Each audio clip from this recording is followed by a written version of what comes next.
標題：灰輪，雙面簡中的美光者。減號。第一章：白晝的謊言。灰輪的鋼筆尖在異族威脅論修訂稿上停住，墨跡暈染出飛類訓練時的傷疤形狀。他想起3年前艾蜜莉叛逃那夜，少女將匕首插進自己親手贈予的光明秩序條約，血珠沿書頁滴落成嘲諷的句點。老師，你連自己的影子都馴不服。艾蜜莉的笑聲混着監控螢幕的雜訊，至今仍在灰輪的耳窩深處刮擦。他按下桌底按鈕，密室場面翻轉成陰影之手的戰術地圖。飛類的紅髮在監控畫面中如焰閃動，他正執行第47次淨化任務，剿滅藏匿於卡塞爾城邦的半精靈難民。灰輪的指尖撫過螢幕，仿佛觸及飛類頸側那道與艾蜜莉相同的胎記。那是他親自刻上的編號，卻在某次走最後添了幾筆，成了連自己都心驚的妹妹字樣。減號。第二章：影印的搖籃曲。疼痛是忠誠的黏合劑。灰輪在飛類的結業儀式上劃開他掌心，將陰影之手的徽章落入血肉。那夜飛類高燒翳語，他聽見他反覆呢喃姐姐，字句纏繞成鎖鏈，將他拖回艾蜜莉的審判現場。他被鐵鏈懸吊於聖殿地牢，腳下是議員之女衣下的粉色髮帶。艾蜜莉咬碎扣齒間的毒囊前，瞳孔映出灰輪身後飛類的身影。你連複製品都做得如此拙劣，如今飛類的匕首已能精準刺入半神心臟，卻總在斬殺瞬間偏移半寸。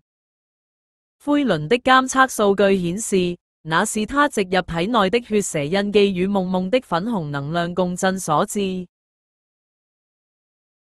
當伊夏抱着那團魔法生物出現在議會酒宴，飛類的匕首竟在鞘中震鳴如泣。減號。第三章：簡中的悖論。你教我們斬草除根，卻放任聖殿的偽神苟活。飛類的質問撕裂了灰輪的戰術簡報。他甩出夢夢偷拍的影像，光明聖殿地底，上百名混血嬰兒在盧密亞的淨化法陣中化作光塵。灰輪的沉默震耳欲聾。他認出其中一名嬰兒腕帶，那是他與精靈間諜的合作協議產物。當夜，奎倫潛入資料庫刪除所有混血實驗記錄，卻觸發艾蜜莉預設的病毒程式。全息投影中，艾蜜莉的虛像啃食着數據蘋果。老師，你連自己的污穢都無法淨化。飛類的刀鋒在此時穿透他的投影。真實的鮮血濺上主機螢幕，他跟蹤了他12年，終於等到這道破綻。減號。第四章：弒神者的搖籃。飛類的血吻在灰輪頸側凝滯。殺了我，陰影之手會將你製成下個灰女。灰輪的笑聲混着血沫，指尖按下緊急按鈕。整座基地的燈光驟滅，夢夢的粉紅能量從通風管灌入，將飛類的印記染成薔薇色。數據洪流中，奎倫的記憶晶片開始外泄。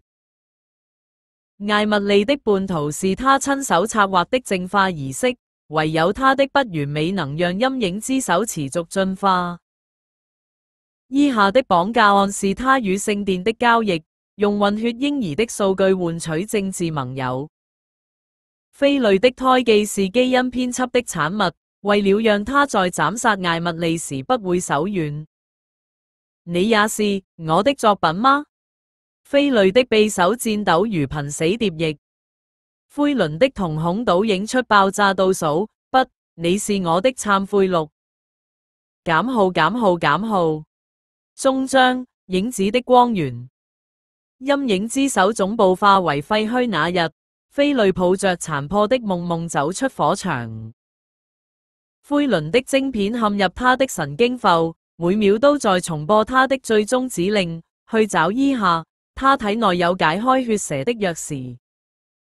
3個月後，新的極端組織美光者崛起，首領是戴着奎倫面具的匪類。他的首場演說被技術故障中斷，全頻道強制播放奎倫的遺言錄音。當你凝視深淵，深淵會回贈你一面鏡子。我在匪類眼中看見的是人類最醜陋的倒影，包括我自己。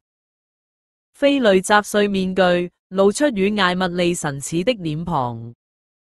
他的血吻刺入直播鏡頭，畫面切換為混血難民營的孩童嬉戲。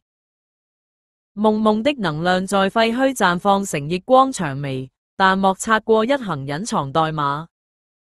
E439 系統重啟完成，新紀元再入中。